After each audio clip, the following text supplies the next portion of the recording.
The Seattle Seahawks return home after a satisfying win against the Arizona Cardinals. Up next, it's a quick turnaround as they get ready to take on another divisional opponent. This time, the Los Angeles Rams come to town. It's a good opportunity for us to get back-to-back divisions games and kind of get it mixed up right here early in the season. We love playing on Thursday night, and whenever we get those chances, we enjoy that. It's great to be here with the fans and all. I think it's worth noting that this is a special occasion, celebrating Paul. The reigning NFC champion Rams sit at 3-1 on the season after falling 55-40 at home to the Tampa Bay Buccaneers. This is a really good football team we're playing, and we're steeped into that right now. They've been great ever since Sean McVay got there, and they're off to a really good start again. They had a rough game yesterday, unusual game for them, but they got all kinds of firepower. They're loaded, and it's going to be a great matchup. It's going to take everything. It's a game we need to play. We need to be involved in games like this. If you're going to have a good season, you got to be able to match up and play these kinds of games and do a good job. So I'm looking forward to it. Rams running back Todd Gurley has been a huge key to their offense, but last week the 2017 Offensive Player of the Year had only 5 touches for 16 yards, although he did find the end zone twice. He also contributed a little in the passing game with 7 catches for 54 receiving yards.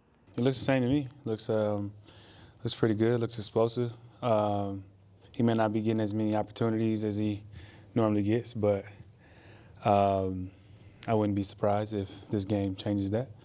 Todd has always been pretty explosive, always ran pretty hard. He's a guy that can take a big workload.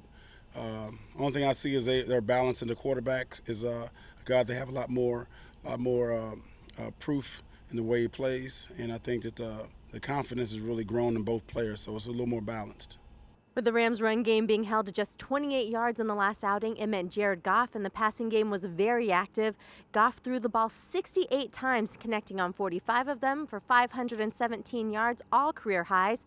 The QB also threw 2 touchdowns and 3 interceptions. Just his reads, the way he picks up reads, the way he, he's really, really good at play action. He's able to, get outside the pocket, get the ball to his targets really, really fast.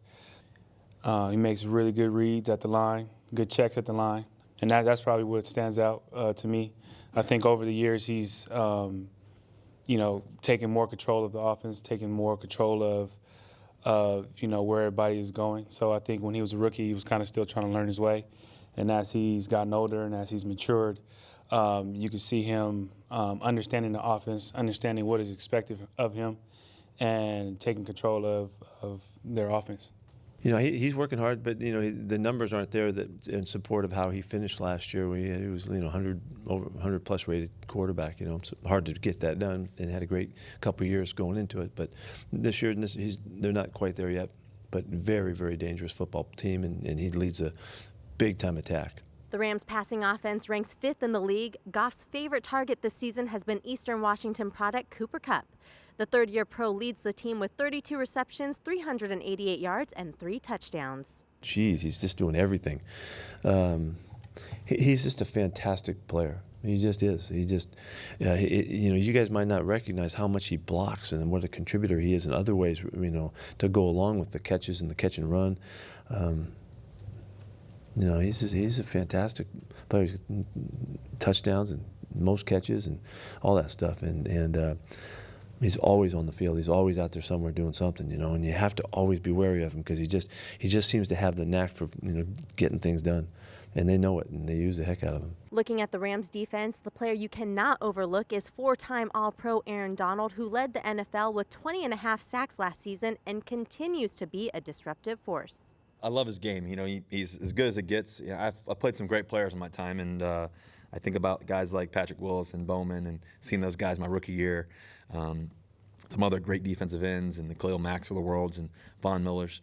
Those guys are amazing players, and thinking about Aaron Donald, he's arguably the best player in that I've ever faced. And those guys are are fighting for that spot too. So, you know, I got a lot of respect for those type of players. You know, when you get to play a great guy, a great player in terms of Aaron Donald and what he can do, and some other guys that you face throughout your career, you realize that they're true factors, and you got to have a lot of respect for him. So I have a lot of respect for him, how he plays the game. He's tough. He plays hard. He goes to the whistle. He just he's a star, that's for sure. He's as dominant a factor as you can get. You know, he's right in the middle of the formation. He can make plays in the run and the pass. His explosive style, you know, he's so fast for a defensive tackle. He's so much faster than almost anybody, and it shows up in that explosive quickness that he uses. And he knows all the tricks too, you know. So he's an extraordinary, factor. The Rams defense also added linebacker Clay Matthews, who currently leads the team in sacks with 5. He's helped the pass rush a lot. I think Clay's been special. You know, he's always been special throughout his career, and I think, his ability to rush the quarterback, his ability he sees everything. He studies the game. You can tell. He knows the game, and he's got a knack for the football. So you got to be aware of where he is at all times, and understanding where 52 is.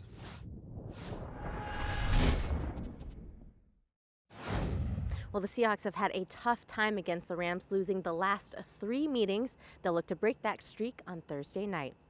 Another side note, Thursday will be a very special evening as the team will honor late owner Paul Allen and induct him into the Seahawks Ring of Honor. Even if you can't make the game, you can stream the ceremony starting at 4:50 on the Seahawks mobile app.